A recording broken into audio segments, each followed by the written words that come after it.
You are listening to Aim Higher, a Catholic podcast designed to instruct and to encourage the daily practice of our faith.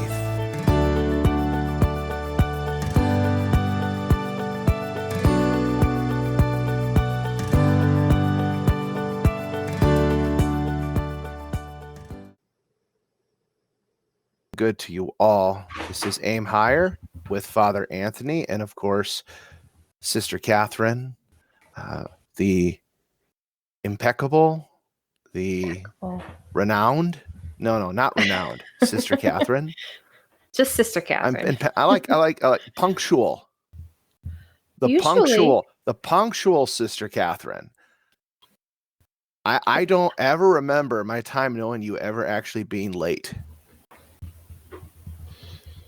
Unlike our brothers. That's true. Who were late all the time. I had to look up impeccable to be sure I knew what that meant, and I would not agree that I'm impeccable. Well, I know. I didn't expect you to agree what impeccable would be. That would mean that you are technically sinless. Right. That's what you are. The rare theology you are definition. Practically perfect in every way. No. It says not liable to sin. So not liable to sin. Yes, more likely they won't. But the impeccability, but the punctual Sister Catherine. I think I'm going to start giving you those little extra titles just for fun to get myself rolling here. All right, be careful what you start. Yeah, well, yes, the impeccable Sister Catherine and the obese Father Anthony. No, I'm sorry. My doctor actually said morbidly obese. But all joking aside, this is season 2, sister. Yes. This is the 3rd episode of season 2, right? Yeah, this is the 3rd. Provided you get onto editing this weekend. I have edited the 2. I still gotta get them on YouTube, but I can actually send you the audios. Okay. So they'll be on YouTube. As long as everything goes according to plan, they should be all up sometime tomorrow. Okay. Ready to roll. But anyway, season 2. It's kind of interesting when you get into new seasons, because you're like, when did we actually begin the first one? And how are we going to how are we laying this out? I guess we're doing September is kind of the beginning of a new season for us. Well, it wasn't completely planned. I just decided one day, we should probably take a break just because, and end up working out because you had to take care of some health issues and some other things coming up. So I feel like the Holy Spirit was just definitely the morbidly obese thing is really connected with that too. Yeah. And stress. Well, there's a lot of work, and you gotta take care of your health. But the topic today is not health. But actually wouldn't it be a bad idea to do an episode on that? Write that down. Do an episode on health and our spiritual life. But what's required of us in conjunction to the 5th commandment? Yeah. Oh, hey, wait, we have somebody here. I keep forgetting. Okay. Today, the topic is going to be about, talking about our children's retreat. We call it retreat. It's a children's camp. Really, and I'm gonna bring in so she's rearing to comment on this. This is our inaugurated. No, the official, the ceremony. I don't know what to call it. Our first actual guest on the show, Bridget Edgington. Hello, Bridget. Hello, Father. Yes. I think we can call each other pretty old friends, don't you?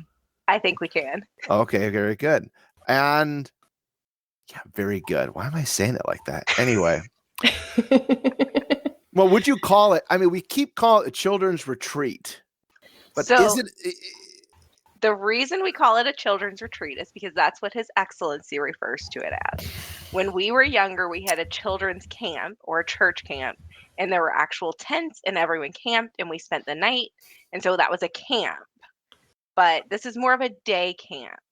And since it's a day camp, His Excellency refers to it as the children's retreat. So it's really on him. Well, I can't argue with that logic. Yeah, he'd be like, he would look at me and say, "Are there tents?" Like, exactly. No. Well, I think there have been a few people that said that. No. then this is a children's retreat. Mhm. Fair enough. So, okay. So, Bridget, I guess to be time to ask you, give us a little bit about yourself. I mean, I know who you are. Sister knows who you are, but not Well, everyone who's going to listen knows who you are. I do think a lot of our listeners actually do know Okay, who they she know is. who. Then if those who listen find out anything she says isn't true, they can come back and clarify it. So my name is Bridget Edgington, like Father said. I am a member of the parish of St. Joseph's Mission here in Union, Kentucky. And I am the one that started up the children's retreat about 7 years ago. So that is why Father and Sister have asked me to join today to discuss the children's retreat. Well, we're going to go right into like questions like a serious reporter or something. But what prompted you? What inspired you to say, "Hey, let's do a children's retreat. Let's do this"?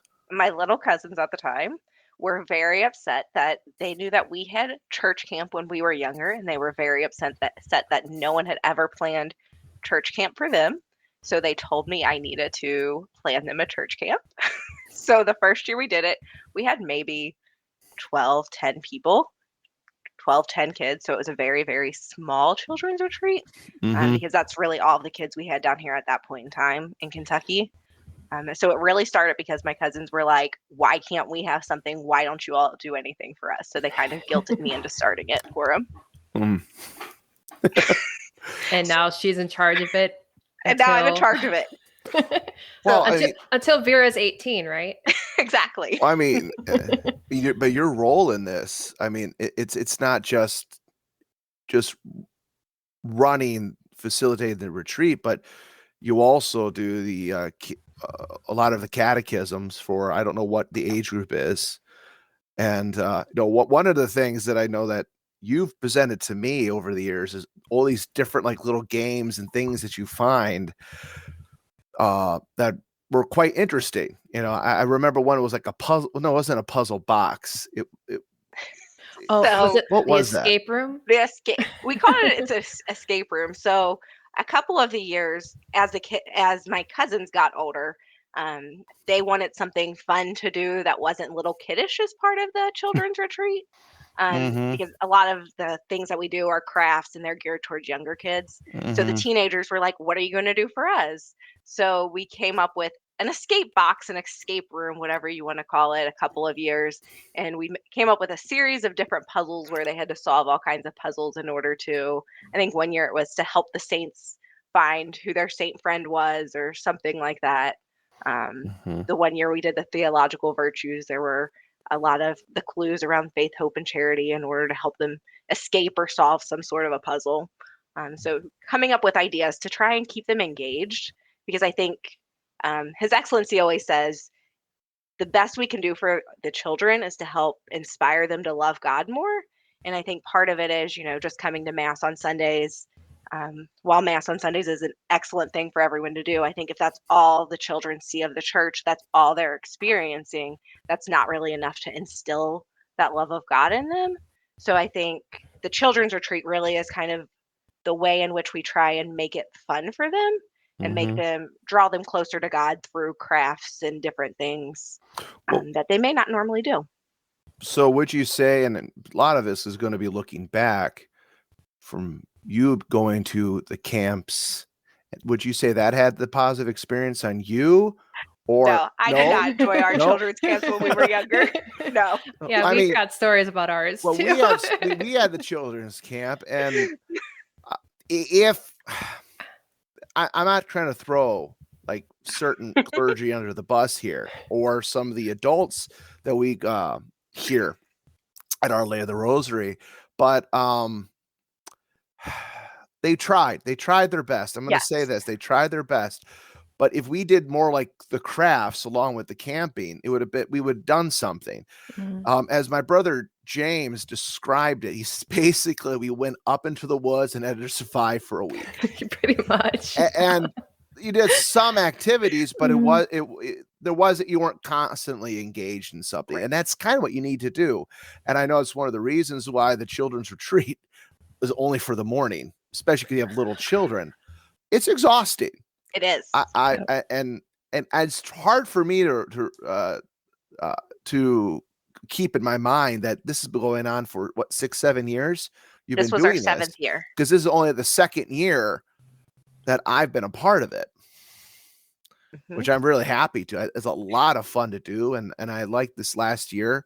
Our theme was Christmas in July. Christmas in July, which a lot of people would ask, like, why? It's like, well, you got to teach these children about Christmas and how to properly celebrate it before Christmas comes. And I think that's why we chose Christmas in July this year, because around Christmas time, everyone is so busy and there's so much going on. And, no one ever gets a chance to really stop and think, why do we do some of these customs? All of the customs we do around Christmas, from the Christmas tree to the Christmas cards to the Christmas wreath, everything has a religious backing to it. So who has ever stopped to actually think of why we do these customs? So we thought it would be a good opportunity to teach the children why we do some of these things. Yeah. Well, it goes right in the heart of the matter. You mentioned about teaching children to love the faith, and these customs and traditions that we have are the means that we use at the home, not just at church, but also at home, or to instill that appreciation and that love and like the mystery. I one of the things that I brought along that I didn't really spend much time with was the opłatek, and which is the way bread that the children had as the Polish tradition. But still, children came up and started asking me about it because I put it in all their little gifts. So you're able to get that instruction moment. The thing is, is that you kind of need the retreat more for the parents to be there, so they can learn to do it and they can do it at home. And I do think. Oh, go ahead, sister. I was just kidding. This is definitely not a situation where parents drop off their children and come back in the afternoon. Here, they stay. And as you brought up, the first year there was about 12 kids. Well, we're up to almost 40 this past year. So quite a few ankle biters. And it's 40 under the age of 12. So. Yes. Under the age of 12. And I do think it's important that the parents do stay, or we had a lot of the parents staying to help out. Oh, yeah. Being involved. And I think it's beneficial for them too, because how often do they get a chance to interact with their children, trying to help them learn about their catechism, learning the different customs, hopefully inspiring them to do some more of this on their own at home as well. Yeah, to make it fun. Well, it's fun. Well, so when it sits around, Christmas was the theme. What activity did we do, or what custom, we'll say, was your favorite? Ooh. I think the most original activity that we had was the Advent wreath cornhole board. Those looked amazing. Yeah. So we used some of the talents of some of our members of our parish here. And my uncle actually made us cornhole boards that had 4 holes in instead of just the one. And then one of the women down here is an artist, so she actually painted them and decorated them to look like the Advent wreath. And so then we had the children, we would read the prayer for the first Sunday, and then they would aim towards one of the purple holes. And then we did the second, the third, and the fourth. And I think that one really stuck out to me, mainly because the cornhole boards were amazing looking, and it was very unique. But also, like, within our parish down here, we always set up the Advent wreath within the church. We always light the candles and say the prayers every Sunday. But who actually ever stops to think about why we have the Advent wreath? What are we actually counting down to? Thinking of those purposes behind Advent and leading up to Christmas. Well, even just talking about the Advent wreath, it was one of my favorite things that we did as when we were children at home. I love the Advent wreath. I know the history of it. I know that it it was not originated by Catholics. It was originated by Lutherans. Some say Martin Luther originated, but there's really no history supporting that he himself, but some Lutherans did it. But this was a home custom. It was not something in the church. It was not liturgical. So it was something that Catholics, saw, maybe even took part of in this point, and took it and applied it in probably not a lot of the same ways, and being that each candle for each week represents, in many ways, like 1,000 years, because it's roughly 4,000 years we're waiting for the coming of our Savior, and then remembering each epoch as it passes by, and drawing closer and closer to the coming of Christ with the promise of our redemption. So it's amazing how a game of cornhole, or as Wisconsin we call it, bags, could make you actually meditate on this, which is one thing that I loved about it. But how many people know the history behind like that one custom? We used to have one at church ourselves, but I forgot why we stopped. Well, I think the way I understand it is that James, our brother, did a little article for our little newspaper for Our Lady of the Rosary School, and did a history of it. And so that kind of was like, maybe we shouldn't have it, but no. Well, because it's not used in the it's off to the side, and it's not. It's just right. It's not in the sanctuary. Yeah, I'm bringing it back. Excellent. I'm bringing it back this year. Well, I just remember enjoying it as a child, and our way we did it is that it was youngest to oldest for lighting the candle. And I thought, well, that's perfect, because then I got the pink candle because I'm a girl. So and that's why I thought we did it. I didn't think it had really anything to do with father being the baby of the family. So it's just like we did it because I have to have the pink one. So well, I was just excited because it let me know my birthday's coming up. Yeah. So it was one. So one of the things that we brought up already about teaching customs to children, but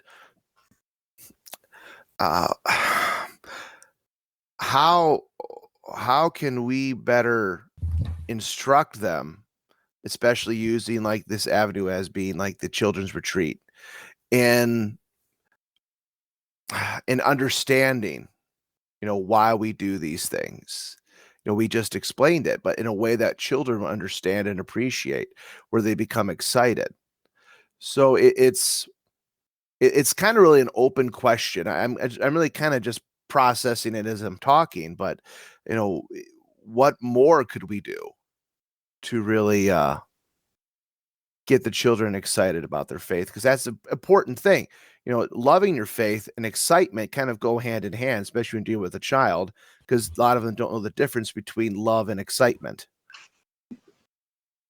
I don't know how exactly I want to answer your question, Father, but I'm not sure what question I asked. That's one of my favorite things about the children's retreat, is how much the children actually enjoy it. They'll come, like you said, it's only 3 days, and we only do it in the morning, so it's 3 mornings. But every one of them come up, can we have more? When is it time for the children's retreat? Is it time for the children's retreat yet? Can we do another day? Do we get to come back tomorrow? And I think that excitement, getting them excited, is really the reason I've continued doing it, because they all enjoy it so much. I do feel like they get something out of it. They may not get as much as I want them to get out of it, but they at least get something out of it every year, I feel like.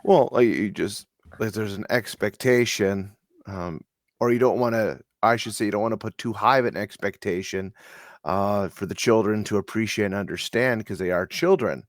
But even if it's something that when they get older they can go back and remember fondly. Well, they could remember the event, but also maybe remember the people that made it happen. Because, I think as you get older, you do appreciate the adults and their role, the sacrifices they made to make it happen. So and a lot of sacrifices that are made to do this. It's a lot of, it can be tiring, but it's a good tired. I think I would say it's a good tired. This year we did it as stations, and I thought went beautifully. having each group going to their own section, and yeah, five different groups with 5 different stations every day.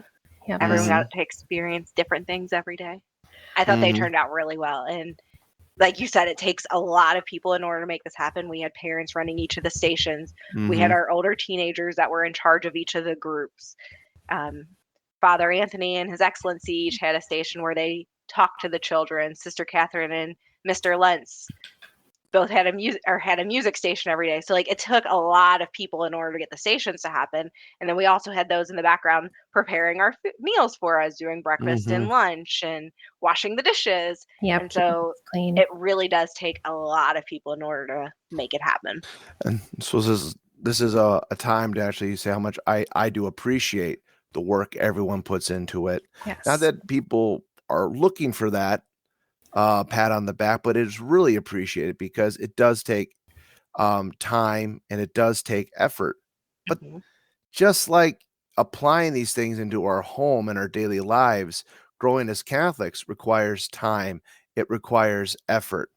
And that's why I really enjoyed the studying of the history and the backgrounds and all these different customs. One of the series of books I've been reading from Father Weiser, and I know you've been reading them as well. I don't know, have you read them or do you have them? I have read bits and pieces of them. Okay. To be fair, I borrowed two copies of it from her, so she doesn't have them. So, there's so much. I mean, Christmas is the easiest one because there's so many traditions that people in the world do. People who really have no religion or do not consider Christmas a religious, a holy day, but they do without thinking because it's part of the tradition in this country or whatever country they're from, like the Christmas tree. I actually had one young man who came to me last night who was looking to get instructed. He's a friend of one of the parishioners and asked me about what type of fruit was on the tree in the Garden of Eden. What fruit did Eve bite into? I was like, okay, we don't actually know what fruit it was. It says, but the reason why we usually use an apple is because back in the Middle Ages, they used to do these things called the paradise plays. And when the tree, they would hang apples and they would pick that apple. That's why we usually think apple. And without going too much, actually the formation of the Christmas tree originates from that. Not the Yuletide tree or whatever that was. The Norse people used to do. Actually, I remember. I'm getting a little off topic, but I do that all the time. I remember when I was down in Lubbock, and I think I might have been a subdeacon, and a young man came to visit. Came to Mass a few times, and we were sitting talking because Father Joseph had to run off to, I think, whatever mission. And I'm sitting there chatting with the young man. And he asked me a question. He says, well, what is your church's, stance on like Christmas trees or Christmas decorations in church? I says, oh, we have a Christmas tree. We have Christmas decorations. And he was like, oh, and he got really quiet and looked down. And I said, do your church not have that? He says, no, that they did. He says, yeah. He says, but I think that's pagan and it shouldn't be done. Because he started going, that is the pagan connection to the Christmas tree. Actually, I kind of slips my mind of what that is, exactly the history of that. I'll have to refresh it. But then I gave him the actual story of where the Christmas tree came from. I don't think he believed me. He kind of just looked at me and it's like, well, I'm telling you, that's where it comes from.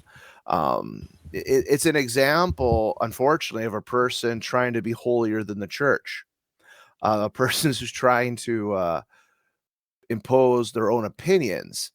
It's there's so many customs and traditions that have just sprung out because of the piety of the people, and decorating a church at certain times is a wonderful expression of the celebration of the feast, of your love of God. And this is why we decorate the homes, not make them look gaudy. If you want to go to Christmas, I mean, I can't stand some of the old tacky Christmas decorations that are put out. I mean, I remember stuff that our mother used to have. Those things were better than the inflatable lawn ornaments. Well, okay, no, those are just the inflatable. I'm sorry if any of our listeners use cheating. them. I'm sorry, but I don't like them. What's worse than the inflatable lawn ornament? It's that the people don't even put lights up. They just have like this projection going on their house with lights shining in front of it. Oh, we actually were thinking Bridget's about got a getting look those. on her face. Do you all do that? We do not. There are some people that do. Okay. That probably listen to this podcast. Look, I'm sorry. This is just my own opinion. This is not gospel. This is not church tradition. I'm just like, okay, look. I want to go back to your customs about the Christmas tree, Father, because even, taking into account all of the legends, at one point, it wasn't during the children's retreat this year, but at one point I was asking a group of students, what reminds you of the Blessed Trinity? And someone actually said a Christmas tree because it's in the shape of a triangle for the three persons of the Blessed Trinity. And so even not taking into account all of, the history, the legends, why we do it, even something simple as looking at a Christmas tree and thinking of the Blessed Trinity just because of its shape, or just because there are three parts to it, the trunk and the pine needles and the limbs, like just thinking of it simply as that as well, I think can bring benefit to everyone. Well, that's and great. The fact that it's evergreen represents Christ because he is evergreen, he is everlasting. It represents his divinity. So there are a lot of symbolism. It just there's another one. It's how do these things begin with someone making that observation?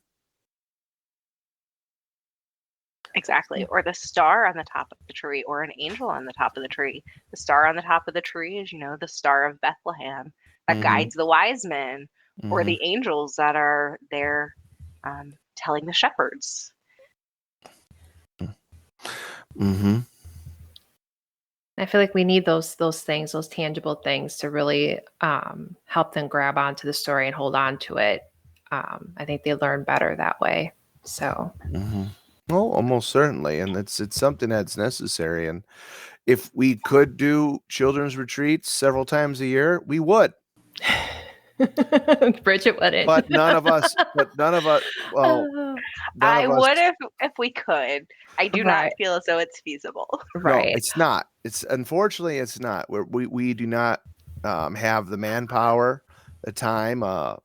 Pretty much everyone who helps has a full-time job. Mm-hmm. Yeah. Even though some of them are teachers, still, you're not really off during the summer. No.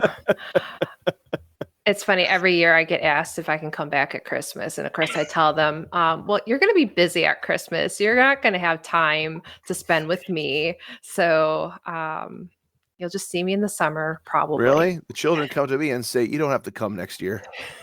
Did any of them say that? I don't believe that. I think you'd be missed. You can stay. I think you'd be missed. You can stay home. I think they thoroughly enjoyed story time with Father Anthony this year. Even if you did scare one little girl. Hey, that kind of made the retreat for me. I wasn't planning on frightening that child, but all I did was throw a beard at her. It's not like I ripped it off my face. And just for clarification, he said beard, not beer. Just beard. It ends with a D. Oh, and I didn't throw a beer at her. That'd be horrible. Sister. Well, why'd you even imply that? I just want to make put sure it in for our everyone's hard head. of They're not hearing sure. listeners. She's just covering for Father. I'm not covering for Father. Just horrible. Especially if it was a glass bottle. Oh, sister. Um, No. my Now you've apologies. traumatized our audience. I don't think so. If you Scandalized want, them. Father, you work on your editing skills and you can take that out. So, I'm not gonna but take I the knew time you to said take it out. beard, but it was pretty. Beard. I just wanted to, because you dressed up like Saint Nicholas, right? I did. I dressed up as good old Saint Nicholas. That was fun. Although Bishop Giles was there wondering what accent is he using. Yeah, it was kind of a combo. It wasn't an accent. It was not a particular accent. It was a voice.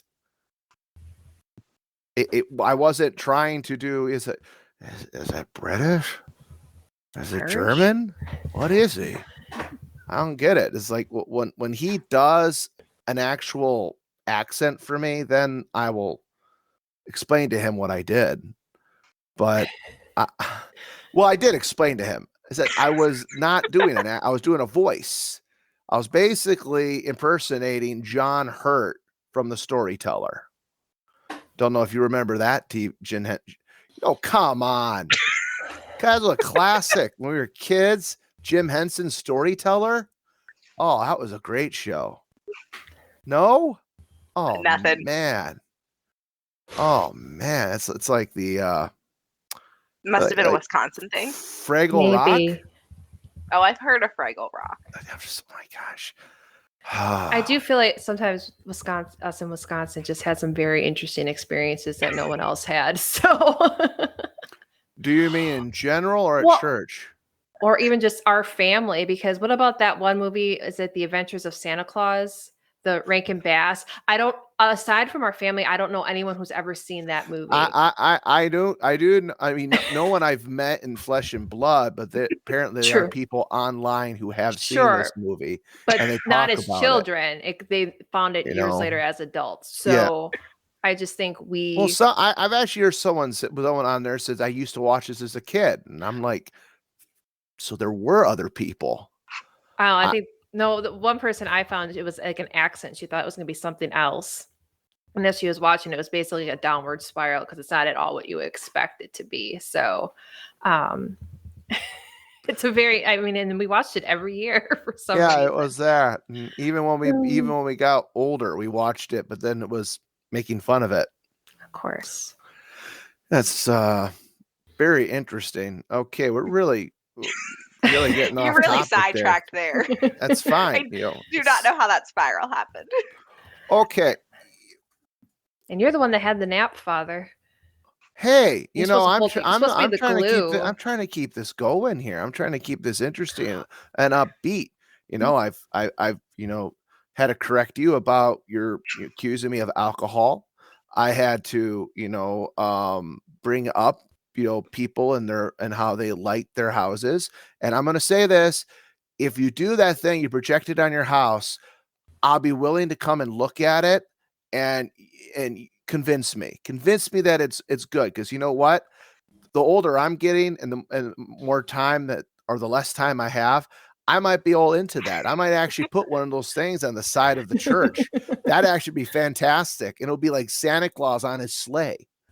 No, I don't think that.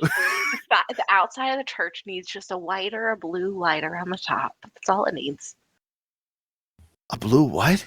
Light. Blue lights. You need a simple color of lights around the top of the church. That's all you need.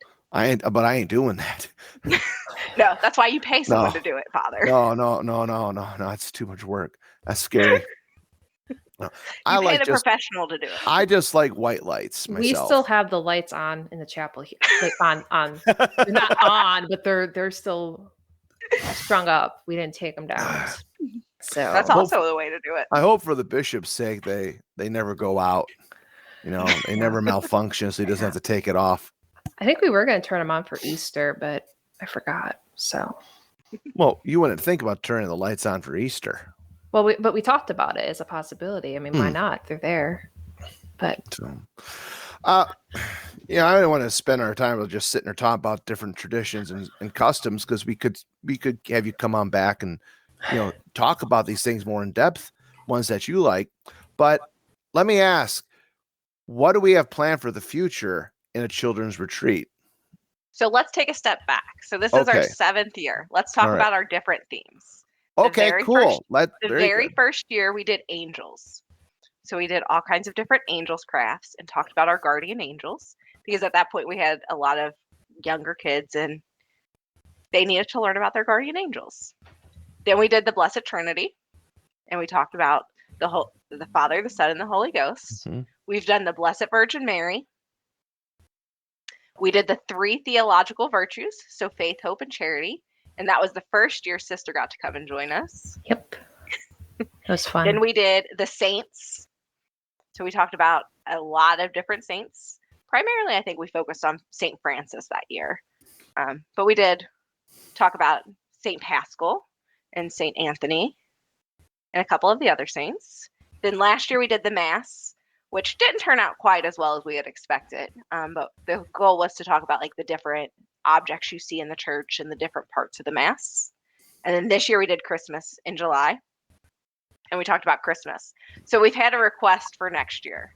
The request for next year was to continue with the liturgical year and talk about Lent and Easter, and have a Lent and Easter in July, and talk about the different customs for Lent and Easter. And Father is smiling. Father, we are not making them skip lunch and having them perform that as their penance. We are not angering the children. No, I think we should just make sackcloths for the children to wear during the retreat and put ashes on their heads. Oh, wait, the sackcloth could be instead of a t-shirt? Yeah. So that is one thing we have done every single year. Every single year we do handprint t-shirts, and along with our theme, we come up with some way we can take the children's handprint and put them on a t-shirt. And that has been a common craft for all 7 years. Yeah, you children can put your handprint, but it's all going to be the same color, black, like soot, like ash. Maybe some gray if you want to mix it up a little bit. Purple. So here we are. I mean, they don't have to skip lunch, but we'll have, here's your bit of stale bread and your water. We don't want a mutiny, Father. Yeah. I mean, do you remember last year we were running late and we forgot snack time, and we had to stop and have lunch before we said the rosary, so that way the children could eat, because they were about to mutiny because we forgot snack time. Kids are serious about their food. They just it's like their eyes. It's like looking like a zombie movie. These kids were just unreasonable. I do think one of the newer things we've done, so we did it last year and we did it this year, we ended on Friday with benediction and a little procession where everyone kind of just marched out of the church and up to our Mary statue through the cemetery. I think that was a really great addition to our children's retreat, because while we do benediction down here in Kentucky every Saturday, a lot of the children had never actually seen a benediction before, because they don't always have the ability to come on Saturdays. So I think having them experience that and seeing the monstrance and seeing benediction was a great addition to our children's retreat. Yes. So I think we'll have to continue that every year. But I was actually thinking like, okay, so if we do a procession and the theme's Lent and Easter, but then I was like, no, we would do Jesus Christ is risen today. It wouldn't be. I was like, do we have to do a Lent song? Because could you imagine marching up and singing "Oh Sacred Head Surrounded"? I was just going to bring up, because this year we did a music station, and that turned out really well. I mean, I had it really easy because I just had to sit there and the kids came to me. So, but I will say that I didn't quite know how I was really going to conduct it, because my dad had the guitar, so we were in the cry room, and he was going to play along. We had songs picked out. I was like, how am I really going to keep them engaged? And I just winged it and brought in stories based on the songs. And then the next day you had books for me, and I think most of the kids enjoyed it. So I think they enjoyed the music station. Yeah. And I think what I really liked about our Christmas in July this year is we had a variety of different stations. So like in the past, we've done a lot of crafts or a lot of games, but this year, like I said, there were the 5 stations. So it was every day you got to go play a game outside. Every day you got to go learn music. Every day you got to talk with either Father Anthony or Bishop Giles. Every day you got to do a couple of crafts. So I think we had a good mixture of different things to try and keep them all engaged every morning. A good balance. It's trying not to get the child bored. Exactly. And that's the kind of thing you deal with when you bring a child to church, to mass, is the fear they're going to be bored. Now, the thing is, a child, are they going to be able to appreciate everything that's happening in the mass? Not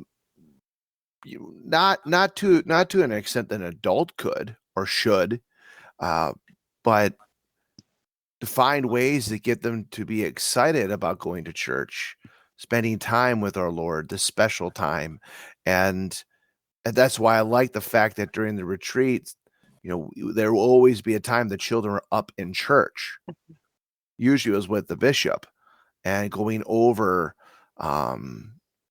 whatever he wanted to talk about. It was kind of like, what's the bishop, whatever he's inspired to talk to you about this day. And I think it depended a lot on the ages, but he's done that, I think, at least the past 3 or 4 years, where he will take a group. It used to always just be anyone that's made their first communion or around first communion age, and he would take them on a tour of the church, talk about the different statues that they see in church, talk about the tabernacle, show them the confessional. I think this year he actually took the oldest group, so everyone that had made their first communion, he actually took them into the sacristy and started showing them the missal that's on the altar and how it has all of the Latin words, and tried to, show them a little bit of the Latin. And I think that one-on-one time, or not really one-on-one, but that smaller group with His Excellency, showing them different things, helps bring the Mass a little bit more to life for the kids than just attending it every Sunday or participating in the Mass every Sunday. Absolutely. So I always found it very, very good to having that little first communion missal that I had when I was 7 years old, and following that. And I guess I would take this moment, even encouraging parents when they do that, to get some kind of child's missal for your new communicant, and have them learn how to follow. I mean, it breaks the Mass down in the general area, the general points, and the prayers are inspired by the Mass itself. And I used that till I was probably about 12. I still look at the one that Bridget sent me. Well, I use it with one of the kids here, but I find it kind of helpful. Sometimes you try to take on too much, I guess. And it's just kind of nice to slow down and simplify every once in a while. So, but I kind of asked myself, what, this can apply to like any sort of teaching situation, but with the kid, like especially in the retreat, what new things could we introduce for the children so they can be engaged? Is that a question? It is a question. Okay. To be engaged? Oh, I was like, is it a question that we're supposed to answer, or are you just putting I'm throwing it out there. I know with one of the things that you do, sister, is this online. You do it's like games and trivia. Oh, kids love that. Yeah, I really feel that I don't know how I would teach online without it, because I think if I had in person, I would do some things a little differently, but it's a good way for me to find out how well the kids understand what we've talked about. So, and I was just talking with someone today. I was like, yeah, I'm getting close to starting our catechism classes for the year. So we are too. It's well, the struggle I find with catechism classes is, especially with young children, and you only get 1 day a week.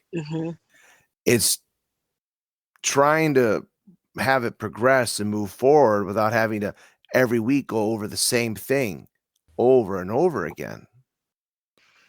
I have that struggle too, because I'm teaching, or in the past I've taught the first communion class, and it's, you have one Sunday, you have 30 minutes after Mass. What can you cover in 30 minutes after Mass? And then the next Sunday, if someone wasn't there the Sunday before, you have to go back and trying to continue to progress forward, so that way they can know everything they need to know in order to make their first communion. Mm-hmm. in a timely fashion, but making sure they actually understand. Mm-hmm. Yeah. It's very hard. Yeah. Well, I would be very fortunate having class every day when I was a kid. Hmm. And We now never I had that. see, well, that makes me appreciate even more how valuable it was for us. I just like what you don't appreciate it when you have it as a kid, and I didn't Unfortunately. fully, but now I look back and said I don't know where I'd be if I didn't have that. And And I think that's why we're also passionate about trying to figure out a way to connect these kids, because as Bridget says, she didn't have that every day, in that, at least not the formal sense. And you know what it's like to grow up that way and be a young adult, and then you have that moment like, I need to do more. So, and wouldn't it be great if I would have spent all those younger years doing more? So, and Yeah. even for me too. So I think that's kind of why we want to do what we're doing and try to do even, more on a practical level anyway. But because we've had many conversations over the years, so trying to figure out, like, how do we reach these kids? How do we make it make sense? How do we encourage them to continue on? What I like to tell the kids is that your Catholic faith is an adventure, and it's really something that you're gonna learn something every day if you really try. I mean, and learn in a good way. It's not like, you open up a book and read. It's like you can experience God going outside, inside your home. And those are little things that we're trying to put out there as well for the kids and for ourselves. So hence the podcast. well, and And I need it just as much as the children sometimes. mhm. Yes. Well, in some way, Same. so it actually helps the teacher learn about their faith by teaching. Yep. Things that you may have forgotten or Mhm. points you didn't really know. I don't know how many times I've given a class and go, huh, didn't know that, or Mhm. didn't remember that. So I was teaching a confirmation class, and as we were going through the confirmation book, I was like, I have forgotten so much of this. Mhm. Like, I obviously did catechism growing up. I obviously learned this at some point, but the amount that I have forgotten over the years, Mhm. outstanding. Mhm. And so, me teaching and His Excellency saying, Bridget, go teach this, turned into me Yeah. actually remembering it and me Yes. relearning a lot of it that I had Mm. forgotten. I'll admit I used to teach back in Wisconsin for a few years, and that was interesting. And I remember being presented with the opportunity to teach a little girl getting ready for her first communion online at Sister Catherine. And I was nervous because in my past experience, when I was working with children, getting them ready, we were starting base level, like learning the prayers. And that's super stressful for a teacher, because really that does have to happen in the home. There's no way I can go over the prayers on Sunday and expect you to, if you're not going to pray them at home, I'm wasting time. So it was really a breath of fresh air when I started working with his student, and she already knew these things, and she absolutely should have. And I was just really grateful, because I was like, okay, then we can focus on the meaning of the 10 commandments, what they mean you get to do, not just what you shouldn't do. And so I'm just going to put it out there to the parents, really, we're in this together. We're not against you. But really, the learning of the prayers, it does help a lot. Like anything we can do together. So It just confirms that old adage: education begins at home. Your faith begins at home. I've quoted many times. Bishop, I never knew his first name, but Bishop Moriarty, was a prelate back in earlier, around the founding of this country. He stated that, you take a person, you put them in the backwoods of North America, you teach them their faith, then they could save their soul. But then you have an individual who's in the heart of Christendom in Rome, and they do not know their faith, very likely they won't save their soul. So you can have the Mass, you can have benediction, you can have everything available to you. But it would be like giving a spinning wheel to a mule and expecting him to know what to do with it. He's a mule. He doesn't know what to do with it. To give the child these things, or even, and we talk about children, We expand the idea of children. We're children of God. Even adults, if they don't comprehend what it is that they're doing, then it's never going to have an effect on them. That's why these things have to be solidified in the home. So there could be greater appreciation when you go to Mass. I've asked a question: how many of you kids are eager to come to Mass? How many are eager that you get to spend time with our Lord? He's there in the Blessed Sacrament. Think about this. How many of you are eager? I'm happy to say children are honest. I am unhappy to say their honesty isn't really what I it isn't It's not the answer it's you were not the hoping answer I for. wanted. But at least they're honest about it. And it's just parents So how have can we make them excited to come to Mass, Father? That's really the question. How do we inspire them to be excited to come to Mass, to be in the presence of our Lord? one of the things that I have found, and from my own experience as a child, what is making the Catholic faith a regular thing in the home. Actually, and this comes to the parents, engage in your children in conversation about, what happened at Mass today. It's not like if your child gets it wrong, they're going to be in trouble, but you talk about it. Or maybe mom or dad bring up something that father said and they taught their little kids about it. Or, you take the time to read the lives of the saints to your children before they go to bed, instead of like any sort of profane books that are out there. It's those little things that will help build in the child an appreciation of the responsibility they have in going to church. I wish I could give us all something, There's not an easy answer. a magical solution. I really wish I could. Just do this and your children will love it. I bet if I said, hey, kids, you can run around and play on your games and do whatever you want while you're in church, they wouldn't mind it then. Well, you're told you have to be, well, maybe they would. Well, I'm just thinking if they did, why couldn't I just stay in my bed and do it? Why do I have to come to church? Exactly.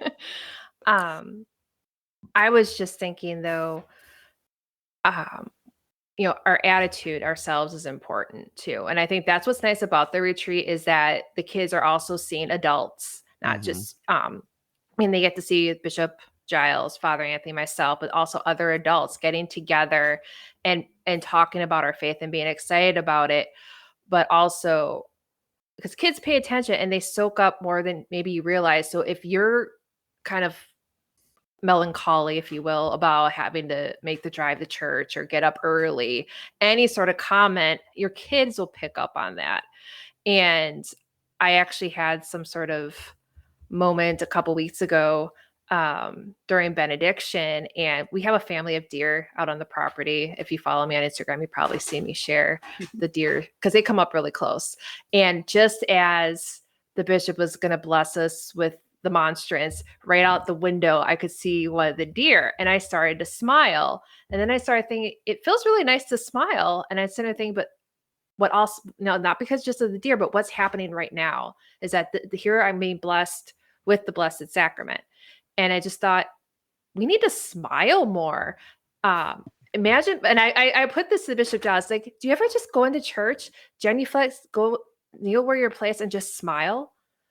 And think about, because where are you? You're in church. You're in the presence of the Blessed Sacrament. Yes, we could get sad because we're sinners and I need to go to confession, but we still have this day, this moment, and we should be excited about it. So I know it sounds a little maybe crazy, but I just think it'd be kind of a neat practice if parents say, you know what, we're going to go get into our pew and just kneel down and just look and just smile. Even if it feels kind of cheesy, I really think you can feel that. Like if you really think about what's going to happen, might inspire us like, yeah, this is really a good thing. I'm glad to be here. I don't know. I'm just putting it out there. I felt the change in myself. So if anyone's like me, I want to give it a whirl. I've done it. But I think the children see that.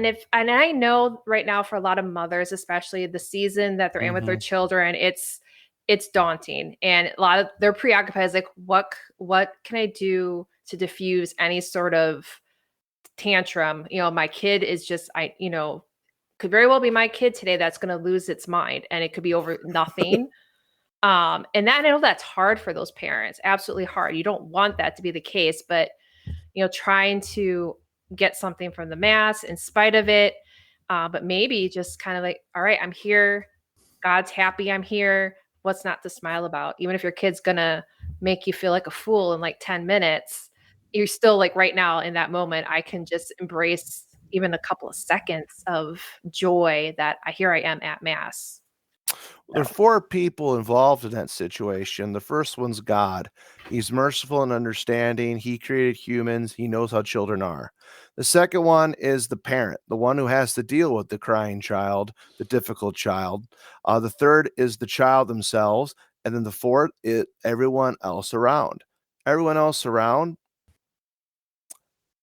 you can have people who complain this child is, being a distraction, or you can do a few things. Maybe you can help the mother. You can help the father taking the child. Or as I've told people, I said, well, you know what? That especially if it's a baby, that baby is crying. Yeah. A baby is doing what a baby should do. That baby might be giving glory to God better than you are. Yeah. It's just, having a bit of compassion, understanding, because you have a crying room, but you can't always get them there in time. They're crying, and the child, if the child associates church with a place they keep getting yelled at, even from being really young, it's not going to have a good impression upon them. It's I mean, I don't think it's going to be damaging. I mean, I had that happen to me. I came out all right, I think. But also like the parent, you are giving glory to God. You're bringing your child to church. Yeah, you have to take care of your child. You're doing the act of charity. Parents don't often think about that their life, raising their children, is an act of charity. They can gain supernatural graces from just raising their children. They don't often think about that. And this is an example of that for your child and also for everyone around you. So you're handling that. And if you offer that to God and you make the conscious effort offering that to him in the mass itself, that would be very beneficial for you. Really, really would be. But how often do we have a chance to think about that in the moment? That's why having these thoughts before, that's why taking time when you have that quiet time alone to think about God. I've mentioned to parents before, I says, well, is there any time when your children aren't up yelling and screaming? Yeah, usually it's somewhere about 4 a.m. when I'm awake. It's usually the mother. It's usually a mother. And it says, well, you take maybe that extra 15 minutes and even if you're sitting there with your cup of coffee and you just read a scripture passage, something, and just take those few moments to really think about that and offer to God what you've just read. Those small little practices throughout your day can be very beneficial. And I didn't expect this to really become a kind of a counseling for parents, but they've got to deal with their children 24/7. Mm-hmm. And how many of them feel like, what are we going to do? How the world's kind of against you in the situation, especially if you have multiple children. Oh, what can you do to really inspire them in the faith? The first thing, the most important thing is what I've been alluding to, and we've alluded to, all three of us. So you have to have a love of your faith. Even if a good chunk of your time, you have to be Martha instead of Mary. you have to enjoy your faith and love it. I've shared the story with people that one of the things that impressed me when I was still living with my parents is that I would be awake in the living room and I would see my father get up and pray. He didn't know I was there. He didn't know I was watching him. But that has an effect upon you because the parent, you see that they're actually doing what they've been telling me to do. They are praying. No one's around them. No one sees them, but they're doing it. That had a profound effect upon me. And even if your children don't understand it and appreciate it in the moment, that's something they would go back upon and say they took it seriously and they did the best they could. Which is how I figured the retreats will mean to those kids. So, and that's the retreats have that effect upon the children, and I think also upon the parents. I hope it inspires them. I think it has made a difference on some parents because our adult catechism class Monday night has grown. We've got more people participating in that. And I know down in Kentucky, some of the women do a book club. And I think the kids see them doing that. They making that time. It may like, oh, what's that? I mean, it is a big deal. It is, and they can see that you're making an effort. So it doesn't have to be big sweeping gestures. It's the little things. Yep. It's the little things that build up. So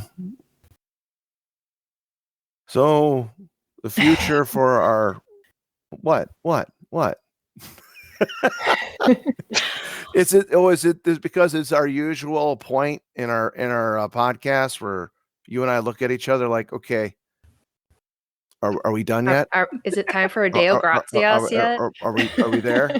Are we finishing? I usually look as like, how long have we been talking? How long have we been talking? Probably about an hour.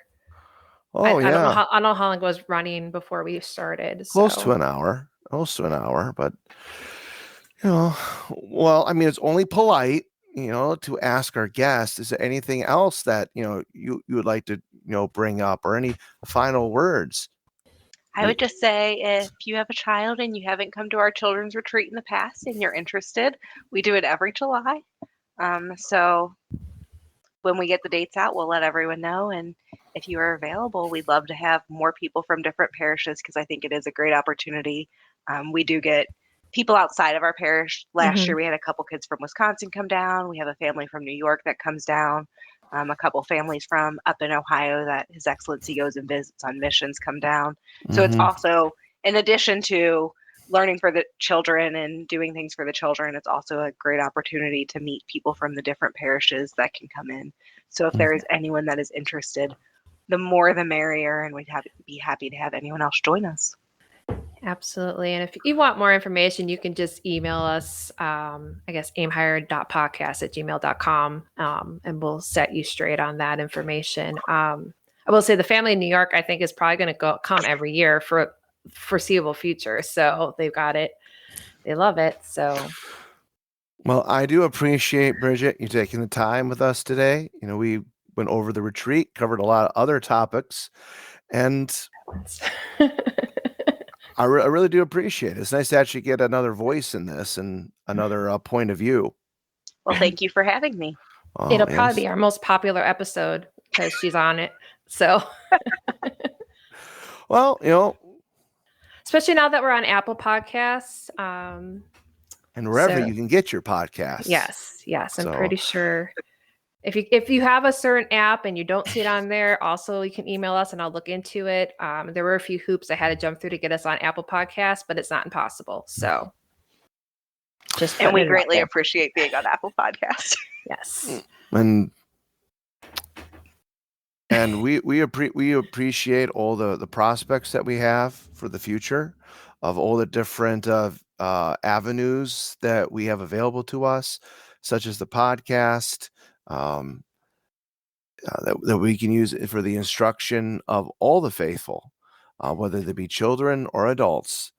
And it just reminds us that we can never stop learning about our faith, That's the one thing that, or the one reason why we started this podcast. It's the continued instruction in the faith. And it's something that we want to know more of, because the more we know, the more we grow in holiness and love of God. I knew you were going to do that. Deo gratias. Deo gratias.